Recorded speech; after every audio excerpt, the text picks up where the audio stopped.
आपका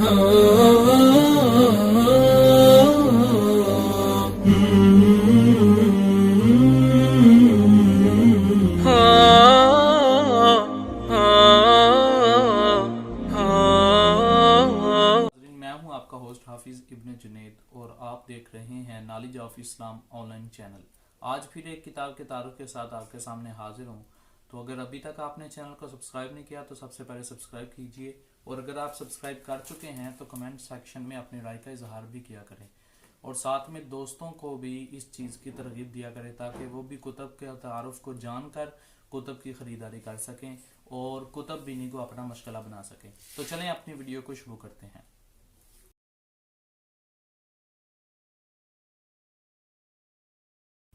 या अय्युहन्नास इन्ना खलकनाकुम मिन ज़करिन व उन्सा वजअलनाकुम शुऊबन व क़बाइला लितआरफू इन्ना अकरमकुम इंदल्लाहि अतक़ाकुम।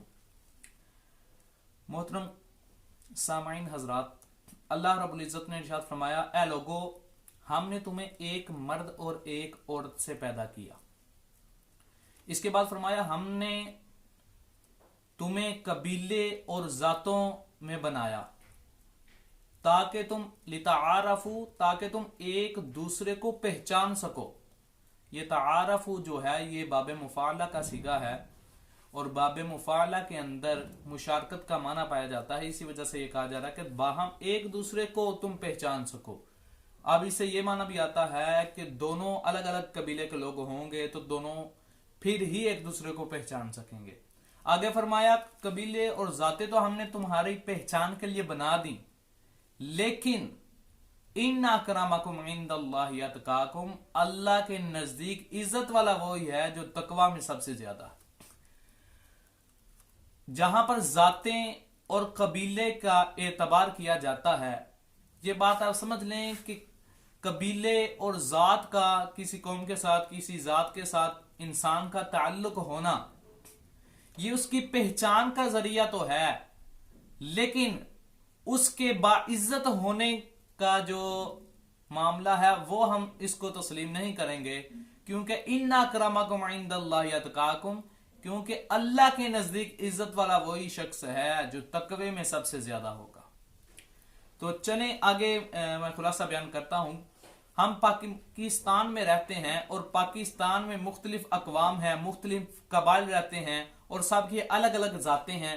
फिर हर जात के अलग अलग गोत हैं। मिसाल के तौर पर जट जात है और जट जात के आगे भी आगे गोते हैं, कोई चद्दर है, कोई कुछ है, कोई कुछ है, इस तरह हर जात के आगे गोते भी हैं। तो आज मैं एक ऐसी किताब के साथ आपके सामने हाजिर हूं जिसके अंदर जातो गोतो और अकवाम पाकिस्तान का जिक्र है।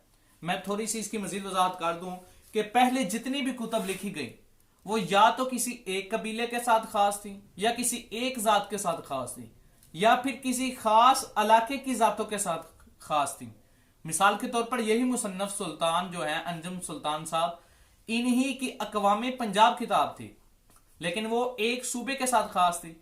लेकिन इन्होंने एक अजीम तहकीक करके इस किताब को मुरतब किया जिसके अंदर पूरे पाकिस्तान की तमाम जातों, तमाम कबाइल और तमाम गुतों का जिक्र है। कोई कमोबेशी होगा जो उनकी नजर से रह गया हो, लेकिन इन्होंने सबको तकरीबन इसके अंदर शामिल कर लिया है। और इसके अंदर कुल 965 कबाइल और जातों का जिक्र है। फिर हर जात के आगे तफसील के साथ गोते हैं। तो ये एक जामे किताब है इस मौजू पर कि पाकिस्तान के अंदर कितनी अकवाम है, कितनी अकसाम की हैं, उनकी जातें क्या हैं, फिर उन जातों के आगे गोतें कितनी हैं। तो इस एतबार से ये एक पूरा इंसाइक्लोपीडिया इन्होंने तहरीर किया है। आगे दूसरी बात, इल्मुल अंसाब के हवाले से। इल्मुल अंसाब की अहमियत बहुत ज्यादा है, क्योंकि हदीस मुबारका में भी है कि आप ने फरमाया कि तुम इंसाब यानी नसब नामे का इल्म सीखो। यह हदीस मुबारका है। तो क्योंकि नसब नामे से ही इंसान की पहचान होती है। आप जानते हैं कि अरबी के अंदर, या आप अहादीस की सनद को देखते हैं तो हर शख्स के साथ लिखा होता है कि फुला बिन फुला, फुला बिन फुला, फुला बिन फुला। तो अरब के अंदर यह कायदा राइज है कि हर शख्स का जो है वो नसबनामा मौजूद होता है। लेकिन हमारे ये पाको हिंद के इलाके में चंद ऐसे कबाइल हैं कि जिनके जो नसब नामे हैं वो मौजूद हैं, अभी भी हैं, जैसे कि सादात वगैरह, या चंद जट कबाइल हैं जो कि अपने शजरे रखते हैं, वो शजरों को ही अरबी में अंसाब कहा जाता है। तो ये जो नस्ब नामा है ये इंसान की पहचान होता है। जब से ये नस्ब नामों का रवाज खत्म हो गया, आप जानते हैं कि पाकिस्तान क्या हर जगह पर ही ये बात हो चुकी है कि हर शख्स उठता है, एक जगह से कूच कर जब दूसरी जगह जाता है तो वो अपनी जात पात को बदल कर कुछ और अपना नाम रख लेता है, अगरचे वो ये जानता ही नहीं कि ये नस्ली, ये जातों के एतबार से ये जो तकसीम है इसका इज्जत के साथ कोई ताल्लुक नहीं। इज्जत का ताल्लुक तो तकवे के साथ है, बात पहचान की है। लेकिन जब वो अपनी जात बदल देते हैं तो वो तो अपनी पहचान को ही बदल देते हैं। एक शायर ने क्या खूब कहा था, उसी के पास है हुकूमत कबीले की, उसी के पास है हुकूमत कबीले की, कि जो कबीला बदलने के फन से वाकिफ है। तो लोग तो इस तरह जाते बदल लेते हैं, इसलिए इल्मुल अंसाब का इल्म होना जरूरी है, जिससे आप अपने नस्ब नामे को जान सकते हैं। इस किताब के अंदर जहां पर उन्होंने इल्मुल अंसाब के तहत जिस जिस कबीले और जात के नस्ब नामे का इल्म हुआ उसको जिक्र तो किया, और साथ में उस जात के जो जद्दे अमजद हैं, जो यानी कि मशाहिर में से हैं, उनका भी इस किताब के अंदर उन्होंने जिक्र किया, और मुख्तसर सा वाकया भी उसके मातहत जो है वो इन्होंने डिस्कस कर दिया। तो ये एक इस मौजू के ऊपर लाजवाब किताब है।